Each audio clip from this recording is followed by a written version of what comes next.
з Любліну зв'язана шматцём успамінам доставілі людзі вось лепей за свой час.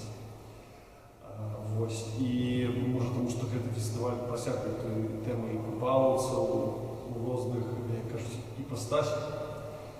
Я сам паглядзеў спектаклі тыя, якія не здолеў паглядзець, трошкі занырнуўся ў такую рэальна фестывальнае жыццё, тому што заўсёды фестываль для мяне это ты прыязджаеш на спектакль і ранкам хутка з'язджаеш назад. А тут ты ходзіш, ты глядзіш, ты вось так што паглядзеў цікавую лабараторыю, якую стварылі падчас фестываля. Это вельмі цікава. Просто ты бачыш, як па-рознаму можна на тэатр глядзець. Вось. Для нас было з Аленай вельмі, для нас вельмі класная атмасфера нашай выступы ў Тазуі.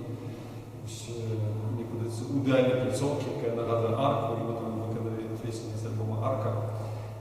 Все разам патанчылі, і это застанецца надоўга, хопіць тых пазітыўных эмоцый, якія тут мы ўсе. Запомнил?